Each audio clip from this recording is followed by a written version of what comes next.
Welcome to our clarity and focus session here at Consulting Unleashed.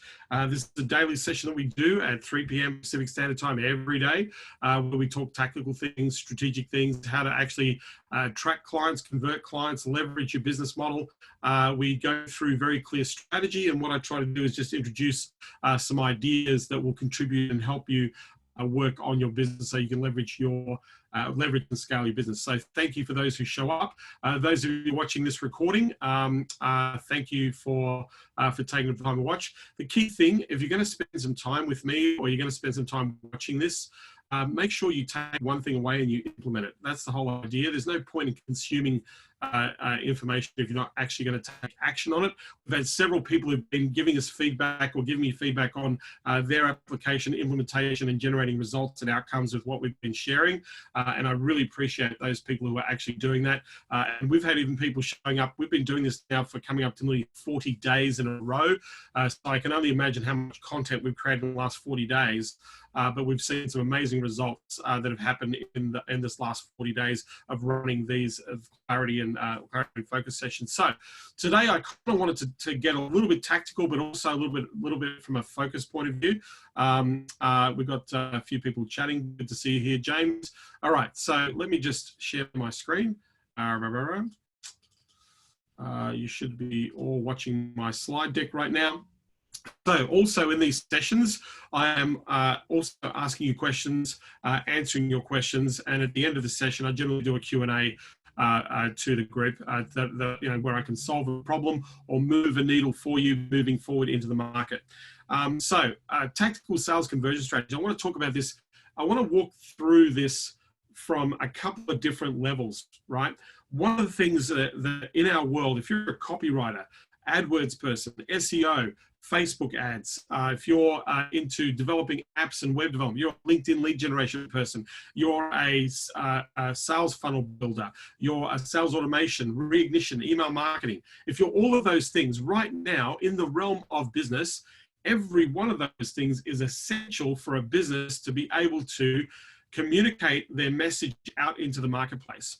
And one of the things that this time of what we call economic crisis and health crisis, what this has done to businesses is it has shown a huge gap of where businesses have failed to manage certain parts of their business. If you don't have a strategy right now that enables you to be found online, if you don't have a strategy that does this, right, then you don't exist, right? I could sit down with any business and say, hey, let's see if we can find you on maps, right? And if you don't appear on maps, you're not in business, right? Let's see if we can find you for your search term in your local market. Let's sort of Google. And then if you're not on there, if I can't find you in the first screen or the first couple of scrolls, then you don't exist. But here's the thing. Oftentimes when I've had that conversation with a business owner, I've sat there and said, do you know ABC kitchen remodelers? They're at the top of the pile. I can find them, but I can't find you. Do you know XYZ kitchen remodelers? You know those guys? Oh, we compete against them all the time. They're open for business. I can't find you. Do you understand that if you want to generate clients, you need to have a strategy that is fit for a mobile device? Because this is the most important and powerful computer on the planet. So depending on the type of business we have, if we are business to consumer and even B2B, we really need to make sure that we are found on this device, right? The interesting thing is people right now, the buying patterns, about 25% of the people who buy something are actually buying straight off their mobile device. Let me do a really quick poll. If you type 2 on a keyboard, have you bought something on your mobile device in the last week? How many people here just type 2 on the keyboard that have actually bought something, paid for something using the mobile device? Just type 2 on the keyboard, right? Yep. Zaf has, Howard has, I have. I've spent $5,000 last week on this thing, $5,000. Right? Now, if you're spending money on this thing, you're making purchases and you're making decisions, what do you think your clients are doing? What do you think your market's doing? And I ask this to people, say, listen, if you don't have a strategy for this, let me ask you a question. Have you paid for anything on your mobile device in the last week? Every person I ask that question to is yes. Now, did they make it easy for you to do that? Yes. How do you make it easy for people to connect, engage, and buy what you have to offer? Are you doing that right now? Because right now, this is where your market is. Your market lives on this computer that lives with you 24/7. If you don't have a strategy right now for this device and how your market behaves and searches and engages your business, then you are missing out on thousands of opportunities. In some cases, tens of thousands of opportunities, right? So my question is, as a strategy, is it worthwhile sitting down talking about how people can engage you here and how they can turn that into dollars in your bank account? That is the easiest offer every single one of you can make based on the service you provide, right, in the marketplace. So let me just go into, so product market fit. Right now, right, your market needs to, you need to think about how important is the product or service you provide and what is the value of what you provide to the business that you're going out to. If you understand that value, that value proposition, it's going to make it really easy to craft your campaigns and craft your engagement. The number one thing, if I was to sit, I'm not going to ask you the question to engage in this moment, but I'm going to ask this rhetorically, right? So if I'm thinking about, let's say, let's pick a contractor business. So let's pick a plumber, right? So right now, in the mix of things, how does a plumber get their business? They get their business through referrals, they get their business through directories, they get their business through aggregator websites, they get their business through running ads on AdWords or Facebook. This is how they get their business. The question is, what percentage of their business comes to them from those areas? I would say 50% of their business, or 30-50%, comes from referrals. Now, if we think about that, let's say it's $1 million plumbing business. So $500,000 worth of your sales are coming from referrals, but no system to generate referrals, but we get half our business there. Now, we might say we get 20% of our business from the directories, the aggregators. So we get another $200,000 worth of business from the aggregators. That takes $700,000 worth of business. 50% referral, 20% of that business comes from aggregators. Now, where does the other 30% come from? Mixture of social media, networking, sponsorships, or ads, right? So there's another 300 grand, right? So in the mix, if half of our business is out of our control, we've got a problem, right? So my question to you is, where does your product fit and what is it worth? If right now I know advertising is worth 20 to 30% of revenue to a business, what does that look like for a business? Because if we can plug that in, if you're not doing that right now and we can plug that in, that's additional revenue over and above what you're doing right now, right? So as a product market fit exercise, ask the question, right? How important is what I do to the customer that is going to buy? Why would they buy? What impact will it have if they have my product or service into their business? What is it worth to them? What does it create for them now in the immediate future?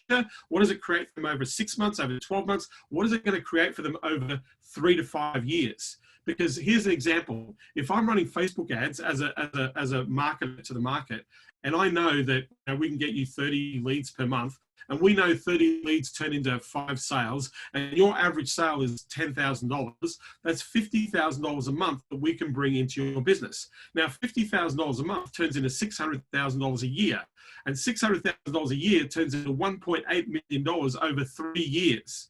So my question is it worth plugging in a system that will bring you $1.8 million worth of revenue over a 3-year period, right? At its core basic.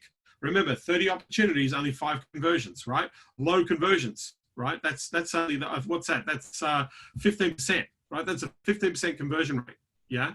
And that 15% conversion rate is going to generate $1.8 million worth of revenue for the business.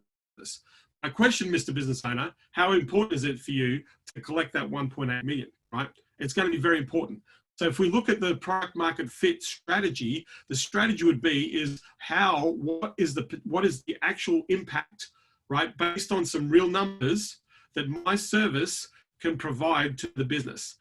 If the impact is really good and great, you've got a great product market fit, because then you can go to the market and say, hey, right now we know by extrapolating out worst case scenario for businesses like yours, the idea is to add between 50 and 100 grand per month, and 600,000 to 1.2 million a year. That's 1.8 million to 3.6 million over a 3-year period. Would you like to look at a strategy that's going to extrapolate out into that opportunity in the marketplace? And that would be a worst case scenario of a 15% conversion rate, which is below market average of 20%.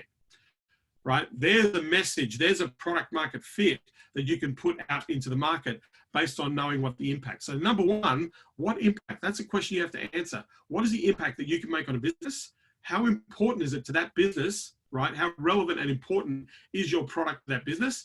How does it solve that problem? How does it add value? If you understand that, if you can break down some numbers, it's going to have a huge impact on the way that you communicate with the market. So before I move on to the next thing, does anybody have any questions, or has anybody had just an aha moment in what I've shared when you look at product market fit? Just type in the chat. Remember, this is interactive here. So I'm going to open up my chat. Anybody got any questions about what I've just shared, or anybody have an aha moment in what I've just explained to you in this thing? Just type it in the chat. If you don't have a question, I'm going to move on. So if you have a question, just ask the question, right? So product market fit, how does your product or service have an impact? How does it have an impact financially? How does it have an impact in terms of systems, operations, where it's saved money? What is the impact? Because that is what we want to go to the market with, right? Chris says, can I expand on aggregators? So aggregators are, for example, house.com, house, HOUZZ.com. People pay $20,000 to $30,000 a year to be listed, and they basically generate leads for the entire industry under that banner. So an aggregator website is like Yelp. It's like recommendation websites, Expedia.com, carsales.com. All these aggregators are where companies list their products. Now, funnily enough, although the travel industry has been absolutely decimated, and bookings.com, Expedia.com, they used to spend, well, bookings.com used to spend $2.5 billion on ads, on AdWords, $2.5 billion on ads, right? So you can imagine what's happened to their business model, because they used to make, for every $8 they spent, they used to make 40 bucks out of every $8. So you think $2.5 billion spent, right? $2.5 billion spent, $8 to $10 million made, $10 billion made in bookings, right? So what happened was, a couple of years ago, hotels that used to be on those aggregator sites, Expedia, Velocity, TripAdvisor, all those companies, right, who are aggregator websites, they would get a commission for every booking that was made. And that commission could be anywhere between $30 to $60 per booking, right? So that was a pretty high chunk. Some hotels, like the Hyatt Group, was sending checks to bookings.com in excess of $1 million a month, right? Just for the privilege of booking hotel rooms. So what the hotels did was said, we got to get this power back, because these guys are owning the market, right? So what they did was they said, if you book direct with a hotel and don't go through an aggregator, we'll give you a better deal. We'll beat the deal by 10%. If you find a deal on an aggregator website for our hotel, we'll beat it. If you book with us, we'll give you free Wi-Fi, free internet. If you book with us, we'll give you an upgrade. So what they were doing is going back to their loyalty programs to improve the connection. So aggregator websites right now, depending on what industry you're in, are having some serious problems, because where they were making hundreds of millions of dollars, now their revenue model is tanked because there's nobody, they're not referring anybody. Right? So that's what an aggregator website is. So any other questions about this strategy, the product market fit based on the value you deliver to the market? Because what you want to do is you want to sit down and think about a business that will benefit from what you do, and then think about the best case scenario, think about the okay case scenario, and think of the worst case scenario, and think about what that does from a revenue perspective or an operations perspective to a business. If you can understand that, right, then you know you've got a product that has a direct impact, or a service that has an impact to a critical driver in the business, right? Whether that is in increasing revenues, improving conversions, decreasing costs, right? Anything that contributes to those becomes a very important product market fit, if that makes sense, right? A breakthrough in the PT world, right? The product market fit. We only work with physical therapists. We don't work with anybody else. We only work with physical therapists who do 600 bookings a month. No one else. We can't work with practices with less than 500 bookings a month, because our system just won't work. So we have a very quality market. So if you're this type of practice, and right now we generate $6-7 million a month in patient revenue, we generate 9,000 patient opportunities every single month. If you're a practice, that is our product market fit. We can drive 9,000 patient opportunities every single month in the market, right? Makes us very strong, very powerful, very relevant to that market. So product market fit as a sales strategy, super, super important, right? The next one right? The next one is a message to market match. Now, this is one that you have to work on, right? If you work on this, it's very hard to get this right out of the gate, unless you've got a proven system that's getting results. So if I was going to a resource partner like Damien Papworth over here at Globotel, right? He has a proven system, proven outcomes, proven strategy, consistency, training. He's got a structure that is delivering a relative range of results. So if I've got that relevant range of relative results, I can take that idea, go to the market and say, hey, our team works really well with tourist parks, or our team works really well with law firms, or our team works really well with engineers, right? Because we're getting results. So now we have a message to market to say, hey, we're able to identify and clearly zone in or zero in to a highly targeted prospect and drive that prospect to sit down, put up their hand and actually talk to you. So a message to market match is we deliver a predictable, consistent outcome of adding revenue to your business, right? So that's, so when we got our message, what is the message? If we said to people right now, let me send you a bunch of leads, they'll go away, I don't need leads, right? I need business, I need sales. I don't need leads, I need sales. Okay, great. So can we talk about looking at bringing customers that have a predisposition to making a purchase? So what we can do is we can actually filter, get very specific and filter the type of client to deliver a hot, qualified, prospective buyer to your business. Is that something that will be more useful than giving you a lead, right? That message is completely different to, let me give you leads. That message is, hey, we've filtered them, they've shown an interest, they have the ability to pay, and they're interested in you. Would you like that type of lead? I would buy that lead every day of the week. The other thing is you can sell that lead, or you can build that up to much higher than what you would if you were just selling a basic service. Right? If I was selling that lead, I could actually charge maybe $100, $200 for that lead. In fact, in some cases, some of my champions are charging $800 for an introduction to a filtered qualified lead per lead with a guarantee of 10 opportunities per month. That's $8,000 a month for 10 appointments. $8,000 a month for 10 appointments. But the market, what they're doing is they're bringing that client, that filtered client, right? Because it's only costing them $3,000 a month to deliver that $8,000 value proposition. But every client is worth between $100,000 and $1 million worth of sales. So for a lead that's filtered and qualified for the introduction, companies are willing to pay $800. Some companies are willing to pay more than that. Some companies are willing to pay $5,000 for the introduction, right? I know cybersecurity companies right now who specialize, and right now that market is booming, right? I know guys in the cybersecurity market will pay you $5,000 just for an introduction. You do 10 introductions, that's $50,000 a month. And if you can build that relationship and introduction on LinkedIn, that's a powerhouse of a business, right? So again, message to market match, right? Your message matches where the market is. The problem you are solving, you understand the problem and you understand the solution to that problem. And so you can communicate that to the client better than they can.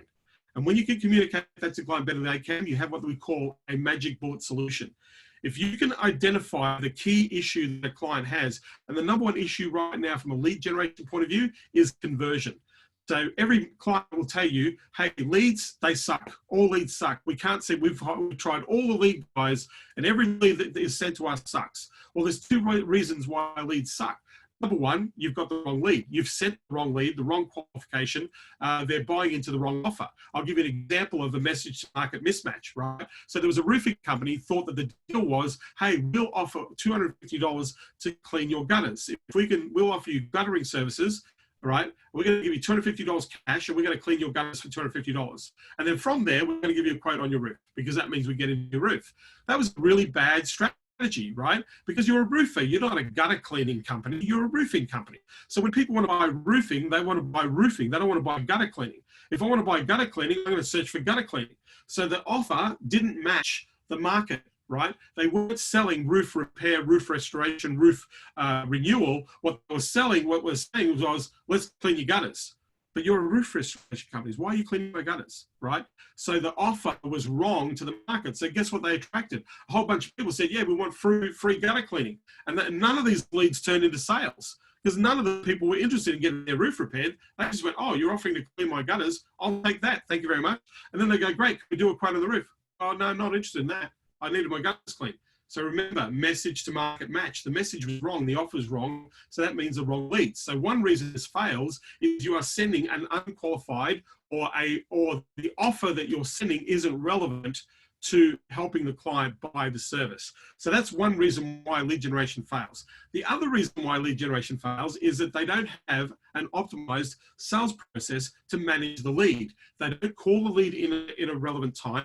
They don't follow up the lead for 24 hours or 48 hours or 3 days later. And so they lose the opportunity. So they have this massive flow of leads. We've got all these leads, but they're worthless to us. Nobody's buying, right? Because they haven't optimized their ability to help that lead to buy. Now, if you're a really good lead generation Facebook ad company, like we have in our agency, what I would do is we would marry up lead follow-up and appointment setting, right? Or we will filter the lead and get them to an appointment so the lead is more qualified. So one of our champions, Sergio, used to work, one of his niches was all on four. All on four procedures is like a dental implant, but it's a cheaper version of dental implants. It's not individual implants, so like 4 anchor points. It's $40,000 to do all on 4 implants. So it's not cheap, right? But you need qualified people who can afford to spend 40 grand on their teeth, right? So you might sit there and say, hey, let's get all on 4 implants. But the deal was to actually educate the client as to how beneficial this type of procedure is. The fact that it's going to change your life, your health, it's much easier, it's less invasive on surgery, it's actually cheaper than doing the whole hog. You can do top or bottom, make your teeth look amazing, right? All that stuff, right? But at the end of the day, the procedure is expensive, right? So we need to qualify. What Sergio did was used to provide them with incredible information pack on what it takes to get on all on 4. And then they would fill in a survey form. And in the survey form, we would ask you, do you have credit, or do you have the ability to pay for said $40,000? And they would tick yes, right? Or would you like us to finance the investment or for the healthcare for this procedure? Tick. So this is a qualified deal. Yes, we can afford it, or yes, we have a FICO score that's good that will give us credit so we can invest in getting our all fours done. And so he would actually charge dental practices $10,000 a month, right, for the system, right, and he would get $2,000 per procedure. So every procedure that they converted, he would generate 2 grand. But here's the thing. He understood that he needed to put a person in front of the practice that was highly qualified, that has ticked all the boxes. This solved the problem for the practitioner, because now they're sitting there saying, great, well, you know what it's going to cost you. You know that you can afford it. Now we've got to see how we're going to help you put this into place. Let's start the procedure, right? Highly qualified lead. Not only the front end with the offer, but the back end with the follow-up to lead in. If you're offering automation to manage leads, then you're going to have a better quality, better rate of conversion. This adds a lot of value to the market. You have a much better message to market match for your product or service. So be very mindful. And this is something you're going to have to develop. And where this comes from is, what are the problems that you're solving? What are the frustrations that people have?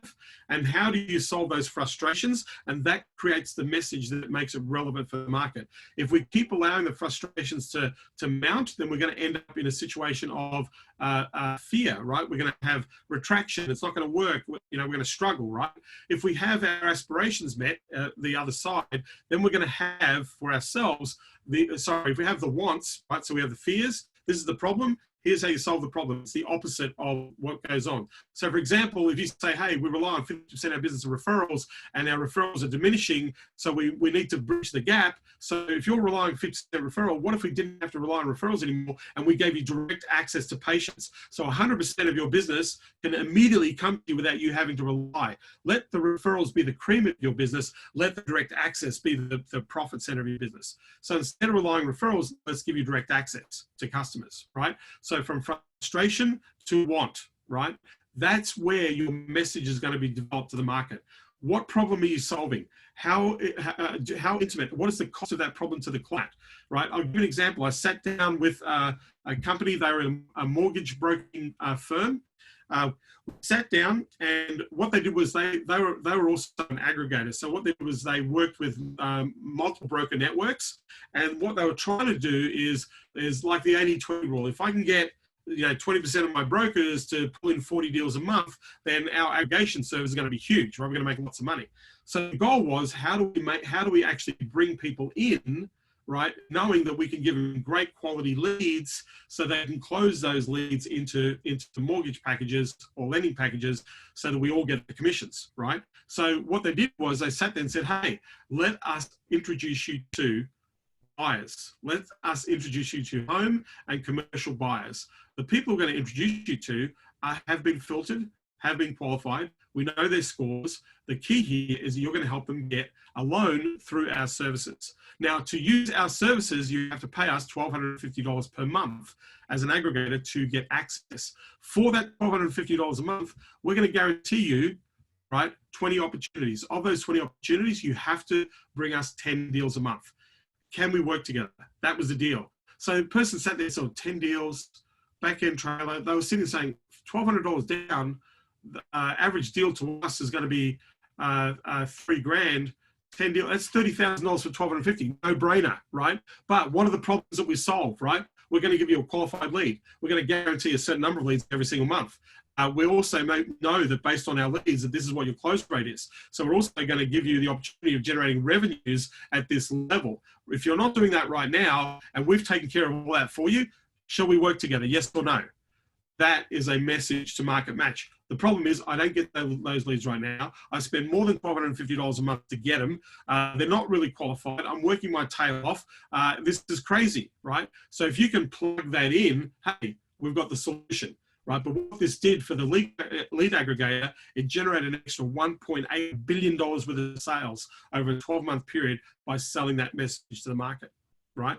Really cool. So message the market. What frustration are you solving? And how do you turn that into the want? What is the opposite?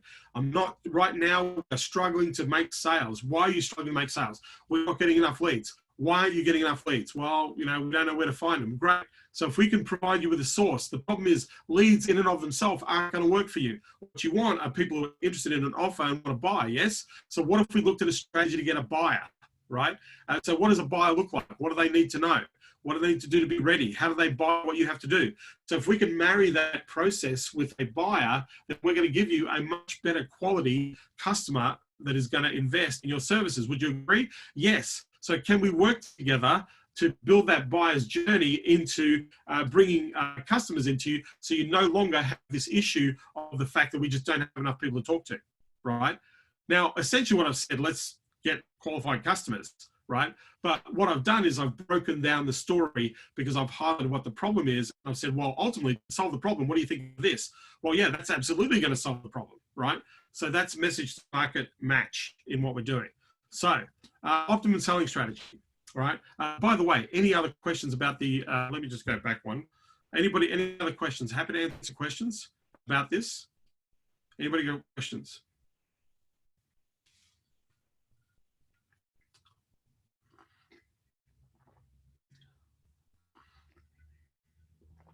No, we're good? All right. Just type 1 if you're still listening to me here. I can't see you out there. Just type 1 if you're still with me. Awesome. All right. Type 2 if this is helpful. Type 2 if this has been supportive and helpful for you. You're picking up ideas. Awesome. Great. Thank you very much. I know you're alive. Right now, I'm just looking at a blank screen and I'm talking to the universe. So thank you for being here. Still with me. Yes. All right. So let's go to optimum selling strategy. This is where you, as an agency owner, need to really think about how you sell your products and services. If you watch the video we did yesterday where we talked about CRM solution, how do we actually maximize and leverage your CRM, right? Part of an optimum selling strategy is mapping out the journey or the client's journey into buying your services. And one of the things that I've told on previous trainings is the fastest way to do this is to work backwards from a sale. Not working forwards to a sale, work backwards from a sale. So where we start is when the customer's already paid us money and we've onboarded them. And so we've got the onboard, now we've paid money. So how do they pay the money? We got an invoice, right? So we've got an invoice to them, they paid the money. So now we've got the invoice stage. We have an agreement, they signed an agreement. That stage is taken then. Then from there, we made the offer in our presentation. From there, we demonstrated our solution. From there, we were very clear about their objective and their outcome. From there, we did a pre-qualifying call before our presentation just to highlight some areas that we're going to deliver. From there, going back one step further, is we did a discovery. And from there, we went one step step further, we set an appointment for that discovery. From there, we qualified the customer on whether or not they were relevant for us to be able to take them into a presentation or a discovery process. From there, we sent them 4 or 5 emails to reach them. From there, they were a cold outreach. So between the time they were a cold outreach to the time they actually onboarded, there were actually probably 8 or 9 steps in that process. And so first thing you need to know is, what are your steps? If you map out what the steps are, you now know what journey you take clients through to get them to a sale. And so this is where you start to improve your conversions and sales process. Yesterday, I talked about the idea of how you use CRM to leverage your sales, because if you don't use one, you're missing out on lots of money. But if you are using one, it's a very, very clear path towards revenue in your business. So you can actually map out your sales process, and you can see where your clients are, or the people you're speaking to. You can see where they are in the scheme of things. Very quickly, you can determine who's close to buying, who needs a little bit more help to move along through the stages. But you need to have a sales process. One of the things we do, so if we look at consulting champions, the people I work with, we give them a very clearly defined sales process. We give them a very unique strategy and structure to be able to pitch and present to a client to actually close deals on the spot in the call, by following a process, an optimized selling strategy. Now, most businesses, the reason why they fail is they have no optimized selling strategy. They have no idea how a customer buys or why a customer buys in most cases. What's your sales process? I don't know. What's that? Okay, great. So how do I buy from you? What happens? Well, you call me. Okay, great. What do I need you for? Well, you're interested in buying auto service, or you're interested in servicing your car. Okay, great. So you're an auto service center. I need to service my car. I call you and say, great, when can I book in? What do I need to do, right? What happens? Well, you're going to book in. How much is it going to cost me? Well, your service is going to cost you between here and here. Can we book your car in? Once you book your car in, what happens? Well, we set a confirmation call to make sure they show up with their car. Great.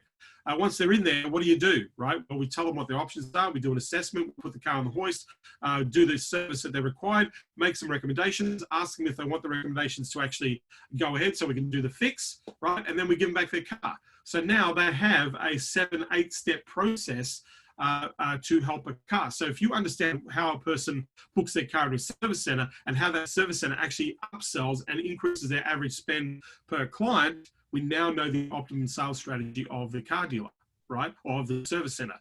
So for you, what is your strategy? And you need to work backwards. Pick the last 3 sales or deals that you've won and work backwards to see how you won those deals, because that's going to map out a process. It means it is a predictable process that you actually can generate a conversion from. So you have a successful strategy, right? This is why when we work with champions, if they don't have a successful strategy, we give them one. We literally hand it to them on a silver plate and say, look, follow the bouncing ball, you'll get a sale. 30% of the time, 1 in 3, you're going to close a deal if you do this, if you follow this through. And so what they do, they follow the path, and what happens? Boom, they get a sale. But if you don't have that, it's very hard to make a sale. You need to step the optimum sales process out, right? This is going to dramatically improve your conversion. If you look at the top 3 responsibilities of your business, to generate leads, to nurture those leads into an appointment opportunity, and then to actually close those deals, help those people buy into your service. Those are the 3 highly ranked functions of any business, and your business especially. If you are not doing that, if you're not looking at the calibration of numbers, then it's really hard to grow your business, right? I talked to an agency the other day, and this agency was flat out busy. In the middle of coronavirus, they've got clients up the wazoo. They've had the most successful revenue month they've ever had in the business in the month, and they're doing really well. And one of their colleagues, another agency in another city, they supply them a little bit of work. And this colleague, same industry, same business model, right? Oh my God, we've lost 75% of our business. We're only billing 25% of what we normally bill. It's horrible out there. It's terrible. We're not getting any inquiries. I don't know what we're going to do. I don't even know if we're going to survive. So on one side, you've got somebody who's proactive, engaging, doing the lead gen, lead nurture, sell, and they're busy and they're full. They've got a full calendar and they can't handle a business. So they're not worried about making money. They're worried about delivery. That means they're in a great position to hire and scale. On the other end, you've got somebody going, what am I going to do? What am I going to do? I'm out of business, right? What is your optimum selling strategy? How do you bridge that gap? How do you break that up? Really, really important. This is a way to grow. So your market, right? Targeted prospect. So we know who we want to do business with. If we know who we want to do business with, then we're going to qualify, we're going to refine their capability. I recommend companies revenue-wise right now, anywhere between 2 million up, 2 million to 10 million is a kind of a sweet spot because you're getting decision makers. So I'm looking for the owner of the business, that's a qualification. I'm looking for revenue, they've got team. 20 or more people working in a business, that means that business has to do some things to market. It has to spend money on marketing. So it qualifies that business. Then I want to look at the problem. I want to refine what the problem is, right? In that process. And then what I'm going to do is I'm going to look at my engagement strategy. So who is a targeted prospect? How do they qualify? Who do I help the most? Who's going to benefit the most? And then what is my engagement strategy? Thinking about our message, right? Our message to market match, product market fit, thinking about those two things. How am I going to engage that market, right? Targeted prospect, qualify, refine, engagement strategy. That's the way you want to look at this process, right?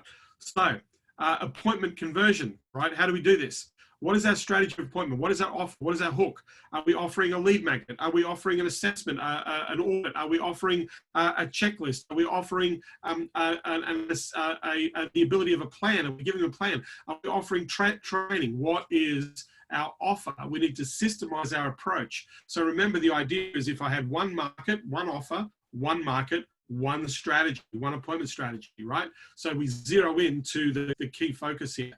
I need to systemize our approach, right? And we need to refine our message to improve so we generate the appointments. So in our appointment conversion, we need to go, this is what the offer, or this is what the hook is. This is our system to consistently put the hook out. And then we need to refine the message. So let me give an example of how this works on cold email, right? A lot of people doing cold email to reach out to people. A lot of people doing LinkedIn connections to reach out to people, right? So your strategy, the idea is you've got to create your hook. So a hook could be, can I show you a plan right now that puts 30 patients right now in a practice guarantee every single month. So we have a system and a plan and a structure that automatically puts patients in our practice, 30 patients in our practice every month, and adds between $12,000 and $25,000 worth of plan of care a month. That's $120,000 to $240,000 of plan of care with a really simple system. Is that something you're interested in just having a look at, right? So here's my hook, right? Are you interested in seeing the system that does this? Don't want you to buy the system right now. I just want to know that if you're interested. So my system is to sit there and say, hey, would you like a system that does this? Would you like to see a system that does this? Would you like to see? So my message to market is, if the first message didn't work, I have to refine the message, right? So, okay, maybe the system's not the deal, right? Maybe I go counterintuitive and go, right, well, 80% of your business is referrals, but referrals are drying up. Hospitals are not referring to anymore. If you're experiencing a drop in referrals, my question to you is, would you be interested in looking at a way to bridge the gap to make you first choice and have direct access to patients? Is getting direct access to patients important to your practice? Would that be useful? If you could see a system that consistently gives you direct access to the market where they choose you over a chiropractor, would you like to see that system, right? So now my message is refined to another problem or a frustration they might have.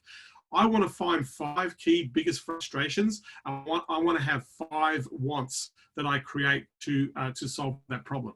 5 frustrations, 5 wants, right? That means I can go to the market with 5 messages that are relevant to them. And then maybe one of those messages is going to stick. Well, this guy's, Jesus, they've got an idea for this. They've got an idea for this. They've got an idea for this. These are all the problems that are going wrong in my business. Maybe we need to speak to these guys, right? So we need to refine our message in the market. This is the point. So appointment, what is our strategy? What is our systematic, consistent approach? LinkedIn, cold email, you know, how do we leverage that, right? Calls, right? Getting on the phone, right? Whether we run events or webinars or training, what are we doing to systemize and leverage that outreach? And then what's our message? How do we refine that message to improve our ability to generate an appointment in the marketplace? So let's look at building a client relationship through a sales process. Remember, I talked about having that system, having that structure, right? So think about it, right? You've got to qualify the appointment. What are the predicators to somebody buying what you have to offer? If you don't qualify them, you talk to people who aren't qualified, you're going to waste your time. You're going to tear your hair out and get really frustrated, right? That's key here. So you've got to qualify your appointment, right? How do you qualify? Size, number, are they spending money on marketing? Is this something that's really important, relevant to their business? You can very quickly qualify, right, a business. Number two, Q&A, right? This is where you get into knowing this business. I like to do Q&A before and during and all the way through so that I have an intimate relationship with that market. You call it a discovery session. Don't turn your strategy session into a discovery or a Q&A. Don't turn, so this is the mistake that most people make. They say, let's do a strategy session. And they're great. Let's sit there and say, right, we're going to ask you a whole bunch of questions. That's not a strategy session. That's a discovery session. Then I'm going to go away with all the answers to the questions. I'm going to put a proposal together for you. Then I'm going to send you the proposal, and you're going to decide whether or not we work together, right? That's an elongated process. What you want to do is you want to get all the questions out of the way before. So the strategy session becomes a demonstration of your capability to sell to that client. So you've got next stage is building that rapport of asking all those questions. And most people don't ask enough questions, right? They don't ask enough questions. So to give you perspective on questions to ask, I want to know why they got in this business in the first place. I want to know what they like about this business. I want to know what they hate about this business. I want to know why is this business important to them and why they want to keep doing this. I want to know. I want to know if they're tired, they're angry, or they're happy, or they're excited. I want to know, right? Then I want to know how, what do you sell? What are the services you sell? We sell boom, boom, boom, boom. Great. How much of these services, which are your best product, which is the best line item? Well, this is the one we sell the most service of. Great. And so we know we sell the most of. I'm going to say, right, how does a customer buy these things? How do they decide? How do they find you? How do they come to you? Right? How much business comes from referrals? How much business comes from advertising? How much business comes from sponsorship, from aggregators? How much? I want to know. Now, if they don't know the answers, then I know they've got some problems, because if you don't know the answers to the questions, that means that you're blind. And if you're blind, this is a big problem to a lot of businesses. So my questions was, I want to know how they buy, and then I want to know how they sell. And then I want to know how much they charge. And then I want to know how much the client is worth to them over the period of the 12-month period, how many clients are referred to them by customers on average. And I can work out over the next 3 to 5 years what a customer is worth in lifetime value. And I can sit there and say, so do you know, and also want to know how much a customer, how much they have to spend to acquire a customer. In our agency world, on average, right now, you can probably buy an appointment for about $80. It'll cost you about 80 to 100, probably $80 to $150 for an appointment. It's about average, depending on the market that you're targeting if you're running ads. So $80 to $180. $80 to $180. So 10 appointments, $800, right? Or 10 appointments, $1,800. Now, out of 10 appointments, your worst case scenario is you're going to close 2 deals. If your average deal is 20 grand, that's $40,000. So I want to ask you, is it worth spending $1,800 to make $40,000, right?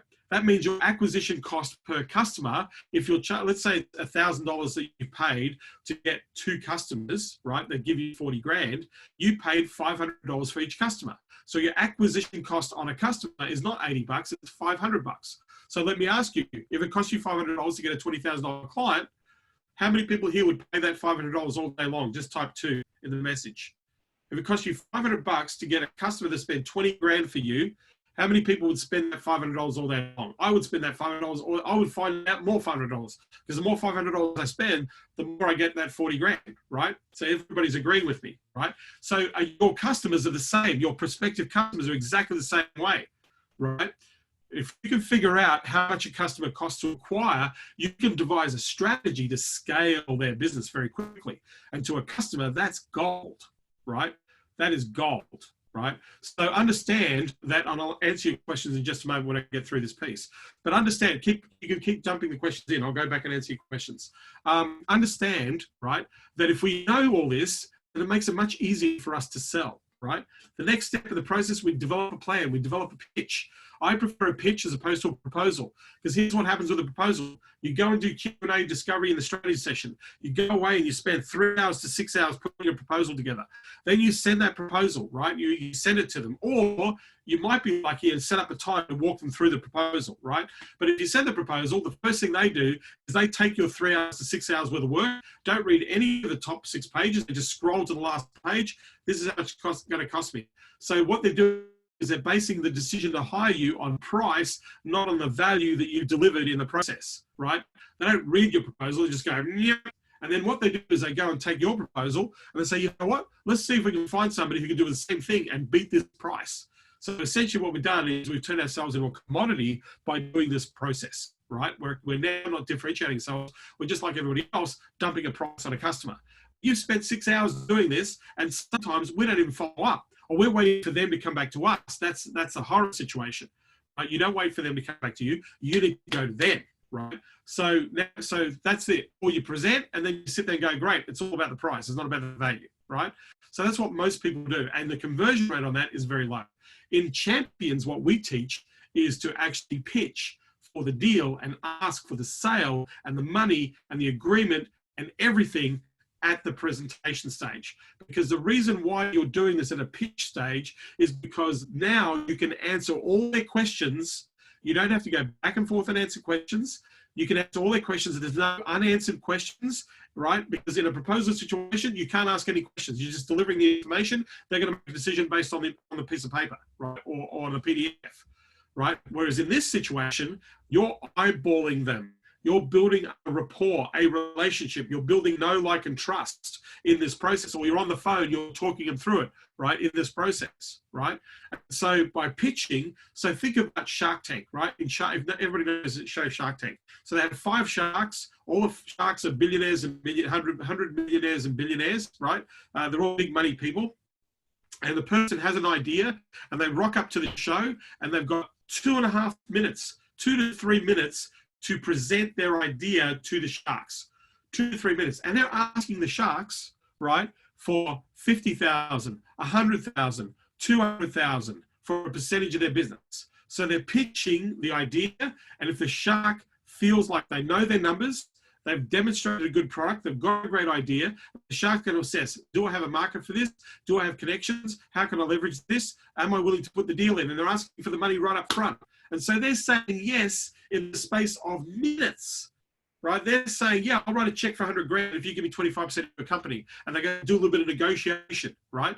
So they're pitching right up front. If you've ever, I've had the good fortune of being, I went to Sequoia Capital in San Francisco, and I sat down in what they call their pitch fest. And I sat down with one of their senior consultants, and their job is to actually review pitches. And so what they do is they bring people in and they do pitches. And I sat in on a day of him in the background watching these people present.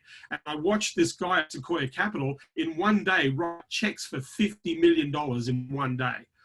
$50 million, agree, accepted. Yep, we're going to do this. We'll put $1 million into that, $5 million for that, $10 million into that, right?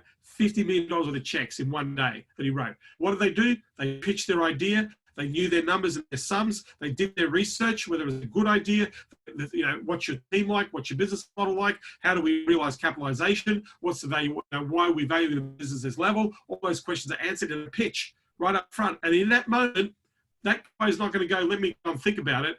He's going to go, all my markers are hitting the mark. All my questions are being answered. I like you. I'll tell you what I'm going to do. Right now, how much do you need for your idea? And most people come in under. So he knows, right? And he knows that that's not enough. What they're asking for is not enough. So he'll sit there and say, listen, my recommendation is that we need to look at a cap investment of $5 million in this idea, right? So we're going to give you $5 million, right? But we want 55% of the company for that money, right? So remember, they're in the business of making money. They're not in the business of just giving it away. But I saw a guy write $50 million agree to $50 million worth of deals in one day and do that in the moment of the presentation, right?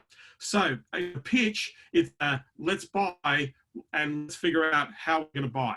So you get to answer all the questions in a pitch. That's why that's why I teach in Champions how to pitch rather than actually how to propose, right? That's not to say that you're not going to have a proposal or not going to have the detail of what you're going to do, but you're going to have to do that. And in that pitch, you're going to have an agreement.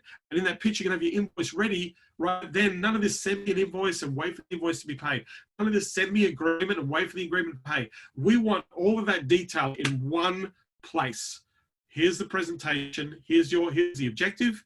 Here's the reason why this is important to you right now. Here's the bottlenecks that are stopping from implementing the strategy to hit that objective. Here's our solution to help you. This is the demonstration of our prowess. Here's a few case studies to show you that we've got proof of our capabilities. Here's what our packages are: package 1, package 2, package 3. Of the 3 things, which is relevant to you? Package number 2. Great. The next thing is, can I walk you through how we work together? Yes. This is our agreement. Let me walk you through your agreement. Do you agree? Our expectations of you, your expectations of us. This is what our inclusion is. Do you agree? You sign here, we sign here. Away we go. The next thing we need is an installment for that deposit. Best credit card that you want to put that on. I can take that for you right now on this call, or I'm going to give you a link right now. There's an invoice that's in your inbox right now for this money, right? Let's get this done in the place. Now, if you do that, 30% of the people you offer to will buy on the spot. We'll give you money, bang, because you've answered all the questions, you've done this in the place, and it's part of that process, right? If you don't close them on the deal, then you've got a very strong relationship to follow them up or follow through in the process, right? So the pre-pitch outreach. So we develop the pitch. Before we get to the pitch, we're going to reach out and say, hey, just touching base, making sure we're very clear about our objective, our outcomes, our resolve, and our solution, right? Then we're going to deliver, right? I've gone through the delivery of the pitch, right? No proposal, right? Delivery of the presentation, answer all the questions on the phone, face, Zoom, eyeball, right? I'll give you a really classic example of this. I was on a call and there was 2 partners and they loved the whole presentation, and they sat there and said, look, we need to think about it. I said, this is what I did. I said, hey, you know what? I need to take a bathroom break. Why don't you discuss it for a couple of minutes together? I'll mute myself, turn my camera off, and I'll go away. I'll go do a bathroom break. I'll come back in about 5 minutes, and then you can decide whether or not we can go ahead. Because they said they need to think about it. I said, great, well, you might as well think about while we're here. So I turned my camera off and muted my microphone, but their microphone is on. So I'm listening to the conversation, right? They don't know that they're being watched because their camera and their microphone is on, right? So I'm just standing there waiting for, 5 minutes, right? And I'm watching, do you like this idea? Does it look all right to you? Do you like this idea? Look right to you. And if I see people nodding, yeah, that sounds right. Answer the question. You got any questions? No, we've got any questions? What do you think? So I'm watching this. I go, great. So then I unmute them and unvideo them, right? I'm back on the video, back on the mute. Great. What are we going to do? We decided to go ahead. And they go, yeah, you know what? We need to do this. And away we go. So even in that process, you can still allow people to think about it whilst you're in a presentation, give them that moment so they feel like they've had the chance to go, okay, let me think about this, right? So you deliver your pitch, then you invite the client on board. Agreement, invoice in the moment, right? If not, agreement, invoice in the next conversation, right? Follow-up, you follow up relentlessly within 24 to 72 hours. No longer, if 72 hours is too long, right? Because they've lost 85% of what you told them is out the window, right? So 72 hours is too long. You need to follow up between 24 and 48 hours. And then you want to get closure. If this is for you or this is not for you, right? We need to know, right? We need to know. So there's three options and 2 decisions. 3 options and 2 decisions. So here are the 3 options. Yes, we would like to go with you. We're starting, we're on board, sale made. Right? No, this is not for us, right? I don't believe this is the right timing for us. This is not for us. No sale. Or maybe I need to think about it. We need to look at the price. Not sure. We need to look at timing. 3 is a maybe. But maybe the 3rd option really is a no. A maybe is a no. I want to get a maybe to a get closure no as quickly as possible. I want to get the no off the table. I want to put it in the no pile. Because the no pile, and by the way, the no pile is the most valuable pile you'll ever have in business. Right, I'll explain that in just a moment. So I want to get into a no. Anything is, I've got to wait, it's going to be next week. It's going to be next month. It's going to be the month after that. It's bullshit. You're going to get ghosted. You're going to get blacked out, right? Nobody's going to respond. You get all that bullshit going on. You want to close. So the best way to close, right? The best way to get the close, you go back and you literally confirm, listen, when you talked to us, you said this was important. You said you wanted this outcome. We showed you that we could add this outcome with this plan. So at the end of the day, my question is, anything changed? You don't want the outcome or the outcome wants to be different, right? If that's okay, then that's great. We showed you the solution. We showed you how we're going to get there. You agreed upon that. The only part you've got to struggle with is a price. We showed you this no-brainer pricing, right? Value ROI in the process. We've showed that to you. So listen, if I don't hear back from you in the next 72 hours, I'm going to take into consideration this is a no.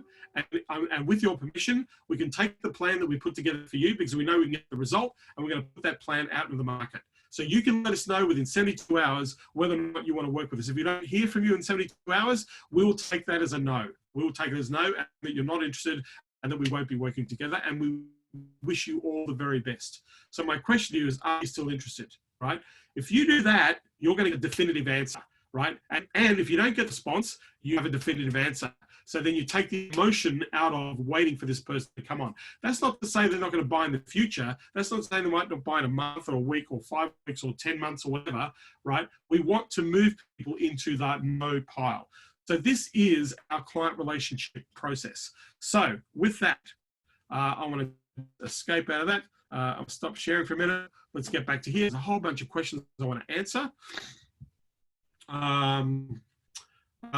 Okay, so Howard, when I'm talking a $20,000 client, are you talking annualized or monthly? Depends on the service you provide. That could be $2K a month, $1,800 a month, or that could be a monthly. Either or, it doesn't matter, right? $25,000 client is $25,000 that they pay you. Whether they pay you that in a month or they pay you that in a year, that's a $25,000 client. Michael says the customers are even more so the same as us because most of them been in business long enough to really know what a customer acquisition cost is. Most of them don't, by the way, Michael. I ask that question often to business owners. How much does it cost you to buy a customer? Do you know? And they go, no, don't know. Do you think it'd be an important figure to find out? Yes or no? Yeah. So most people don't, Michael. I've asked thousands of businesses, thousands in 30 years. That's one of the questions we ask in our questioning process is how much does it cost you to acquire a customer that spends X amount of dollars in your business? Can you give us an accurate figure? Now, I know what it costs us over in our agency. It costs us $4,752 to the dollar, $4,752 to acquire a $60,000 customer. So I'm willing to write a check for $4,752 every day of the week for 60 grand because I know what that is and that allows us to scale, right? That's the power of knowing customer acquisition cost, yeah? So,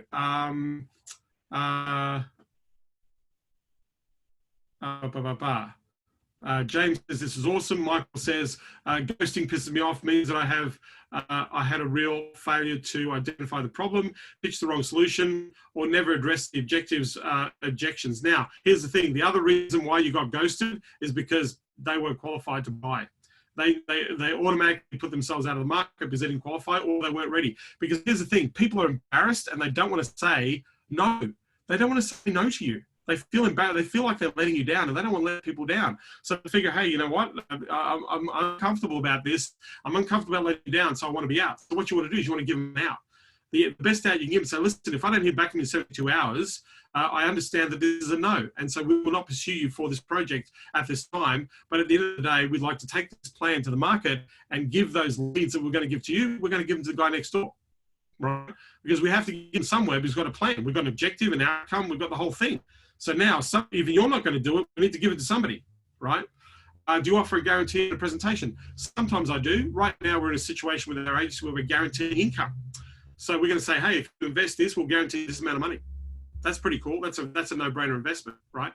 But it's taken us 5 years to get to that stage. It took us 5 years to figure out that we could guarantee a certain amount of revenue, right?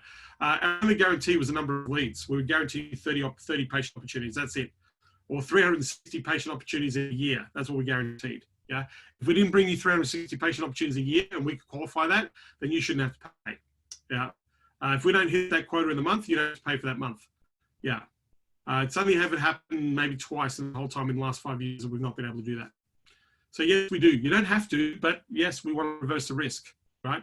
The mistake that a lot of people do with guarantees is so here's a great guarantee. This is a fantastic pitch, right? So, but this is the worst pitch because what you're going to end up with is potentially a D-class customer. So here's a risk, right? So you sit there and say, listen, you need to give us $1,000 a month management fee, and you need to give us $1,000 for ad spend. If we don't get you 30 leads in the first month, we'll give you all your money back, right? So if we don't give you 30 leads in the first month, we'll give you $2,000 back. So essentially no risk, right? If we don't give you 30 leads, you're going to get your money back. If we give you 30 leads, we get to keep working together. You think that's a great deal, yeah? That's a great deal for the client, but here's the thing, right? What you're telling the client is they can cancel in a month. You're giving the client out. You're going to end up with a loss of customers. I worked with an agency where that was their guarantee. Put $1,000 down, put $1,000 in ads. At the end of the 30 days, if we can't give you 30 leads, we'll give you $2,000 back, right? Well, great, right? But the person says, yeah, you got me 30 leads, but I was shit, so I want my money back. So at the end of the month, the client would cancel. So this agency went from doing $100,000 a month in revenue, would do these 90-day deals, would go into 90-day deals with clients, no month to month, but a minimum 90 days. At the end of 90 days, the client leaves. So they brought on these clients in September, right? And then by November, they were still $100,000, right? So they're making $100,000 a month. In December, they dropped from $100,000 to $10,000 in one day. From the 30th of November to the 1st of December, they went from $100,000 a month in revenue to $10,000 a month in revenue. Ruined their business because they told the clients that they can leave after 90 days, right? At the end of 90 days, we can assess. Well, they waited till 90 days and the client said, well, we got 50, 90 leads. We didn't make as much sales as we thought. It wasn't really that great. So we're out. So they're telling their customers to leave, right? Don't do that. Yeah. Do you offer a guarantee in presentation? What if you are starting out? Do you suggest keeping it out? I don't understand. Look, if you're just starting out, then you're going to do whatever it takes to make a sale. You need to learn, you need experience, right? This is all about gaining experience based on your client's time, right? If you don't do that in the marketplace, you're opening yourself up to issues of trying to get credibility, right? Maybe your first client or your first two clients, you offer the ridiculous guarantee, but the idea is you're going to work your ass off to get a result, right? And then when you get a result, the other thing is don't offer a client for them to be a case study. Don't do a cheaper deal and say, hey, if I do this at a cheaper price, and the reason I would do this is so that we can get the result and then turn you into a case study. That's in 90% of the time, it's never going to work. 90% of the time, it's never going to work, right? Don't do that if you're trying to get case studies. I would rather say, hey, you know what? Let's do a pay per lead deal. I'm going to get you 30 leads. You give me $1,000, right? $30 a lead. My 3 fees, $900, right?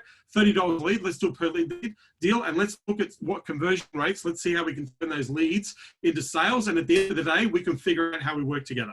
So let's do that to get the result, right? So give me $1,000, let me go and get the leads for you. At the end of that, we're going to figure out what sales you've made to make sure you maximize.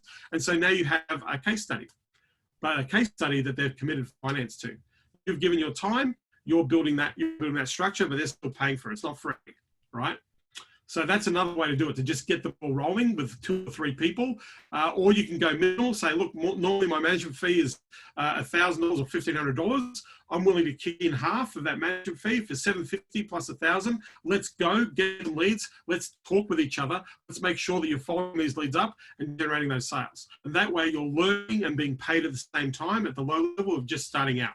You do that with 3 or 4 people, they're going to start to pay you month to month. You do that with 3 or 4, that's $2 to $3,000 a month in revenue. But as you build your confidence, the next client is going to be that $1,500. The next client is going to be $1,800. The next client is going to be $2,500. But so by your 6th or 7th client, you're actually charging $2 to $3,000 a month for those services. But at 6 clients as an aggregator, you're going to be making $10,000 to $15,000 a month. Well, that means you can afford to scale them higher. So that's the way to look at that. Would you encourage a free foot in the door offers to nurture a lead to hopefully close a deal? There's several ways you can do that, Chris. But you know what? If you want to be cheap and you want to be shit, then offer free, because nothing is worth, like when you offer free, like I'll give you an example. So I have this goal, I have this idea, right? We call it the potential cup of coffee, right? So always, so everybody says, oh, the client's got potential to grow. The client's got potential. Let's cut them in a deal at a cheap deal and let's build them up to a big deal, right? So the client's got potential. So here's the thing. This is what I think about potential, because everybody's got potential. You've got potential. People have got potential to do amazing things. We've all got potential to be multimillionaires and 100 millionaires and billionaires. Potential. So go into Starbucks or go to your favorite coffee store and say, hey, you know what? I'd like to order a cup of potential, please, and see what they serve you, right? They're going to serve you nothing, nada, nix, nine. That's what potential's worth. If you are projecting out a potential opportunity with a client, that potential is worth rubbish. It's not worth anything. Don't, if you want to do free, do it once. If you're going to do free, do it once, right? Or if you're going to do it, like a couple of hits at it, no more. You need to be paid. If you don't value your time and start getting paid for your time, you're never going to do well in this business. You're never going to do. When I first started in business, I needed to eat. I didn't give free to anybody. I need to make money. I'll give you one of our champions, Perry Papist. Perry joined me in Champions a couple of years ago. He said, this was what he said. He said, John, I can't do free. I need to eat. I've got a family. I've got a mortgage. I've got kids, right? I need to eat. None of this free bullshit. I can't do it. Great. So don't offer free. Get paid, right? So what did he do? $2,000 for strategy session. He sold 11 strategy sessions in 6 weeks. $22,000 cash upfront in 6 weeks. Of the 11 strategy sessions, he gained 11 clients. $280,000 worth of business in the first 6 months, right, of his business. More than that. About 360 grand. About 360 grand in business in the first 6 months of business, right? Never been in business before. Never did free anything. Got paid. Valued what he had to offer. Positioned that value with the client. The client bought the value and they got paid. Get paid. It's really easy to give away stuff for free. It's very easy to do that, right? The problem is, I don't know if anybody's tried this. I'd love to get the response on this because I know my experience. Have you ever tried to give away something for free and the person just doesn't want to accept it? Like, it's almost like you have to work hard to sell the paid deal to give away the free deal. Anybody do that? Just type a 1 if that's happened to you. I've tried, like I've gone and tried. Right? Michael said, so anybody just type a 1. If you've actually tried to like say, I'll do this for free, right? If you hire me, anybody do that? We've got 2 people, right? Let me do this thing. I'll do this really cheap or free, right? We'll work together. You'll get the result and then you'll hire me, right? And it's so hard to convince them to agree to accept your free offer. It's free. You're saving them $2,000, $3,000, $4,000 of money, right? It takes as much time to sell somebody on free where you don't get paid as it does for you to get paid. So my recommendation is get paid. Don't give it away for free, right? My recommendation is get paid, yeah? Right? Any other questions? My best lawyer charged me $500 to talk to her for a consult. Absolutely, right? Any questions? Biggest takeaway from what I've shared today on this training. Biggest takeaway, just type it in. Damien Papworth, where are you, Damien? I don't know if you're here still. You still here, Damien? Yeah, no, he's gone. He's gone. We will get an update from Damien, but he's not here at the moment. Happy to have Howard says, forget free. Yes, forget free. Any other questions? We're cool. The customer journey was good. Working backwards, absolutely. Yes. Build a client relationship with that buyer. Yes, absolutely. Charge for your time to show you the value yourself. Yes. Value yourself first. If you don't value you, then how is a client going to value you? If you're willing to give away your time, effort, energy for free, right, and there's no interest there, they're going to sit there and say, well, that's great. Thank you very much. You know, that doesn't mean they're going to hire you. Charge for your time, show the value. Yes. Raise your status. Yes, longer agreements. So we do 12-month agreements. We actually do 3-year agreements. We've got physical therapists who buy our product for 3 years, sign a contract for 3 years. We've had a few people pay 3 years money in advance. Now, if you don't offer it, they can't buy it. And we say to people, you have to go 12 months or nothing. The whole program is $60,000. It's not a 3-month program. It's a 12-month business development program. So so we're financing you for 60 grand. That's what you're buying into. You're not buying for $2 grand a month, $3 grand, or $5 grand a month. You're actually buying $60,000. They know that very clearly up front, and they still buy. It's amazing. If you offer it, they can buy it. If you don't offer it, they can't buy it. So yeah, you need to value what you do. Don't give away too much for free. There's a point where you can give value, but ultimately there's a point where you go past where you demean the value that you deliver, right? And that ends up costing you, and that also ends up eating away your own emotional confidence as well by doing that. Like, everybody's willing to give me stuff for free, but nobody's willing to pay for it. Well, nobody's willing to pay for it because you're not offering to be paid. You don't value. Yeah. Asking no questions in strategy, doing it all on discovery. Yes. Do this, do the questioning and discovery. Do it on the strategy session is there for the strategy session. It's not a Q&A session. That's the mistake that most people make.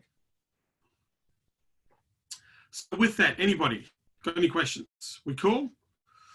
So if you go to consultingunleashed.com/go, if you haven't already, there's a training program in there that you can access. There's some really cool ideas on how to leverage a move. We've had a whole bunch of people on here. We're still going. We're here tomorrow at 3 p.m. Pacific Standard Time or 8 a.m. Australian Eastern Standard Time. Free trial offer to get in. Yeah, lots of people use trials, Oscar, but most people take up trials, don't get committed to the big deal. So yes, you can offer it. Yes, you can build a business around it, but you're going to have to change your model eventually. Thanks again, James. I really appreciate it. James says this one was my favorite. Wow.